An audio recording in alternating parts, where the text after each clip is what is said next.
भाग 13। फाहियान की भारत यात्रा।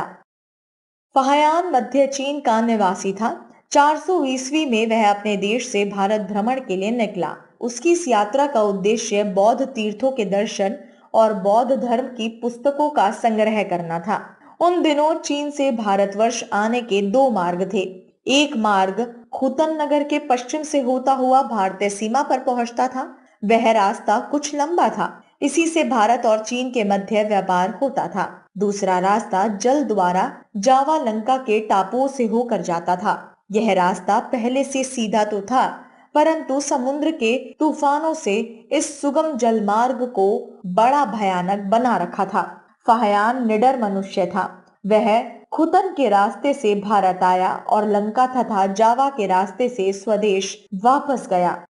फाहियान के साथ और भी कितने ही यात्री थे। खूतन पहुंचने के लिए लाप नामक जंगल से होकर आना पड़ता था। इस जंगल में यात्रियों को बड़ा कष्ट सहना पड़ा। कोसों तक पानी ना मिला। सूर्य की गर्मी ने और भी गजब ढाया। प्यास के मारे यात्रियों का बुरा हाल हुआ। समय समय पर रास्ता भूल जाने के कारण उन पर बड़ी विपदाएं आईं। जैसे जैसे जैसे तैसे वे लावा नामक झील के किनारे पहुंचे, तब उनकी दशा बड़ी दयनीय थी। कितने यात्रियों की हिम्मत ने तो जवाब ही दे दिया था। उन्होंने आगे बढ़ने का विचार छोड़ दिया था, पर फाहियान ने हिम्मत न हारी। वह अपने दो चार मित्रों सहित आगे बढ़ा और नाना प्रकार के कष्टों को सहता हुआ 2 मास में खुतन जा पहुंचा। लोगों ने खुतन में उसका आदर सत्कार किया। उस समय खुतन एक भरा पूरा बौद्ध राज्य था। इस समय खुतन उजड़ा पड़ा है, परंतु डॉक्टर स्टेन ने उसकी पूर्व समृद्धि के चिन्ह पाए हैं। प्राचीन महलों, स्तूपों और विहारों के नामालूम कितने चिन्ह उन्हें मिले हैं। उन्होंने इस संबंध में एक पुस्तक भी लिखी जो बड़े महत्व की है। खुतन से फाहियान काबुल आया। उस समय काबुल उत्तरी भारत की सीमा में ही था। काबुल से वह गांधार और तक्षशिला होता हुआ पेशावर पहुंचा। पेशावर में उसने एक बड़ा ऊंचा, सुंदर और मजबूत बौद्ध स्तूप देखा। सिंधु नदी पार करके वह मथुरा आया। उसने मथुरा का निम्न प्रकार वर्णन किया।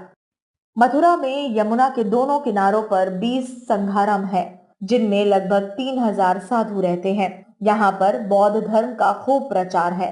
राजपूताना का राज्य बौद्ध है। दक्षिण की ओर जो देश है वह मध्य प्रदेश कहलाता है।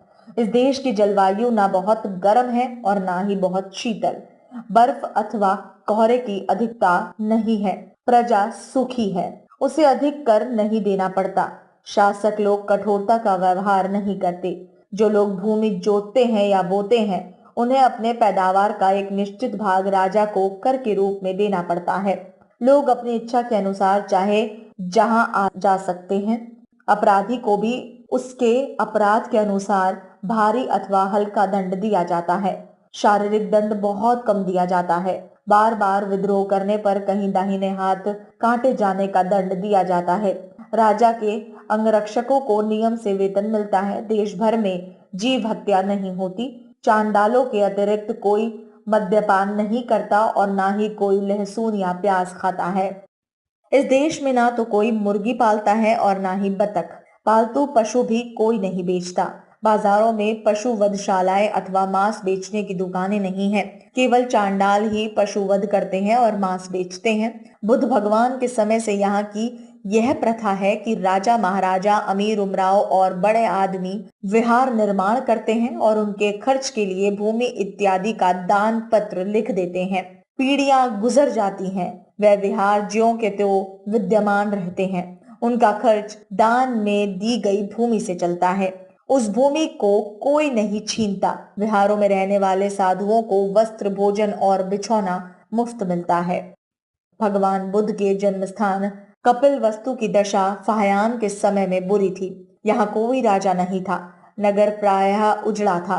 केवल थोड़े से साधु और 10-20 अन्य जन यहाँ पर थे। कुशीनगर भी, जहाँ भगवान बुद्ध की मृत्यु हुई थी, बुरी दशा में था। उस वैशाली नगर को, जहाँ बुद्ध धर्म की पुस्तकों का संग्रह बनने के लिए बौद्धों का दूसरा सम्मेलन हुआ था, फाहियान ने अच्छी दशा में पाया। प्रसिद्ध पाटलिपुत्र नगर के विषय में उसने लिखा, इसका पुराना राजमहल बड़ा चित्र है। इसको बनाने में बड़े बड़े पत्थरों का प्रयोग किया गया है। यह मनुष्य के हाथों से बना नहीं लगता। क्योंकि मनुष्य इतने विशाल पत्थरों को नहीं उठा सकता। बिना आसुरी शक्ति के कोई इतने बड़े बड़े पत्थर नहीं चढ़ा सकता। अशोक ने अवश्य ही उसे असुरों के द्वारा बनवाया होगा। फाहयान का कथन है कि अशोक के स्तूप के समीप ही एक सुंदर संघाराम बना हुआ है, जिसमें लगभग 600-700 साधु रहते हैं। प्रतिवर्ष दूसरे महीने के 8वें दिन वहां एक उत्सव होता है। इस अवसर पर 4 पहियों का एक रथ बनाया जाता है। उस रथ के ऊपर 5 खंड का एक मंदिर रखा जाता है। मंदिर बांसों का बनता है। उसके बीच में 7-8 मीटर लंबा एक बांस रहता है जो उसे साधे रहता है।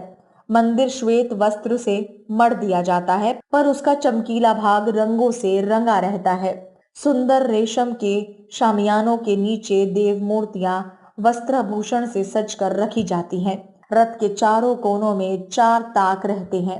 उन ताकों में भगवान बुद्ध की बैठी हुई मूर्तियां स्थापित की जाती हैं। इस प्रकार के कोई 20 रथ तैयार किए जाते हैं। उत्सव के दिन बड़ी भीड़ होती है। उस दिन बौद्ध लोग नगर में प्रवेश करते हैं।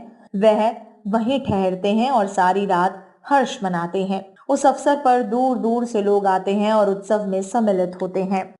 धनवान लोगों ने नगर में कितने ही ऐसे औषधालय खोले हैं जहां दीन दुखियों और अन्य असमर्थ जनों का इलाज होता है। उन्हें हर तरह की सहायता दी जाती है। वैद्य उनके रोगों का परीक्षण करके औषधि का सेवन कराते हैं। वह वहीं रहते हैं और पथ्य भी उन्हें वहीं मिलता है। स्वस्थ हो जाने पर वह अपने अपने घर चले जाते हैं। राजगृह में पहला बौद्ध सम्मेलन हुआ था। यहाँ से होता हुआ फाहयान गया पहुंचा। गया में उसने बोधि वृक्ष और अन्य पवित्र स्थानों के दर्शन किए। वह काशी और कौशाम्बी भी गया। काशी में उस स्थान पर जहाँ भगवान बुद्ध ने पहली बार सत्य का उपदेश दिया था, 2 संघाराम थे। काशी से फिर वह पाटलिपुत्र पहुंच गया। फाहयान चीन से धार्मिक पुस्तकों की खोज में निकला था। पाटलिपुत्र में विनय पिटक की प्रति उसके हाथ लग गई। पुस्तक लेकर वह अंग देश की राजधानी चंपा होता हुआ ताम्रलिप्त तमलूक पहुंचा। वहां उसने बौद्ध धर्म का प्रचार देखा। उस नगर में 24 संघाराम थे। फाहयान वहां 2 वर्ष तक रहा। यह समय उसने बौद्ध पुस्तकों की नकल करने में लगाया। तत्पश्चात जहाज पर सवार होकर लगातार 14 दिन और रात यात्रा करके वह सिंघल द्वीप पहुंचा।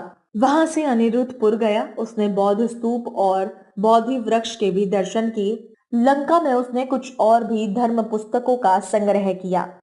फाहयान लंका में 2 वर्ष तक रहा। उसे स्वदेश छोड़े बहुत वर्ष हो गए थे, इसीलिए उसने चीन लौट जाने का निश्चय किया। इसी समय एक व्यापारी ने उसे चीन का बना हुआ पंखा भेंट किया। अपने देश की बनी हुई वस्तु को लेकर फाहयान का जी भर आया। उसके नेत्रों में अश्रुधारा बह निकली। अंत में उसे स्वदेश लौट जाने का साधन भी प्राप्त हो गया। एक जहाज 200 यात्रियों सहित उस ओर जा रहा था। वह भी उसी पर बैठ गया। रास्ते में तूफान उठा और जहाज में छेद हो गया। जहाज को हल्का करने के लिए खलासी जहाज पर लदी हुई चीजों को समुद्र में फेंकने लगे। बहुत सा माल असबाब फेंक दिया गया। फाहयान ने अपने सारे बर्तन तक समुद्र में इस डर के मारे फेंक दिए कि कहीं इनके मुंह में पड़ने के कारण लोग उसकी अमूल्य पुस्तकें और मूर्तियां समुद्र के हवाले ना कर दें। 13 दिन की कठिन यात्रा के बाद एक छोटा सा टापू मिला जहां जहाज की मरम्मत हुई। सैकड़ों कष्ट सहने पर जहाज 90 दिन बाद जावा द्वीप पहुंचा। जावा में उस समय बौद्ध और ब्राह्मण धर्म दोनों का प्रचार था। फाहयान जावा में 5 महीने तक रहा। तत्पश्चात वह एक जहाज पर सवार हुआ। चलने के 1 महीने के बाद इस जहाज का भी कील काटा बिगड़ा। यह देखकर मल्लाहों ने सलाह की कि जहाज पर फाहयान के होने के कारण ही हम पर यह विपत्ति आई है। अतएव कोई टापू मिले तो इसे उतार दे, जिससे जहाज की यात्रा निर्विघ्न समाप्त हो। यह वहां पहुंचकर चाहे मरे या बचे। इस जहाज के यात्रियों में एक व्यापारी बड़ा सज्जन था। वह फाहयान से प्रेम करने लगा था। मलाहों की सलाह का उसने घोर विरोध किया। उसी के कारण बेचारा फाहयान किसी निर्जन टापू पर छोड़े जाने से बच गया। 82 दिन की यात्रा के बाद दक्षिण चीन के समुद्र तट के दर्शनों से उसने अपने को कृतकृत्य माना। सही उत्तर पर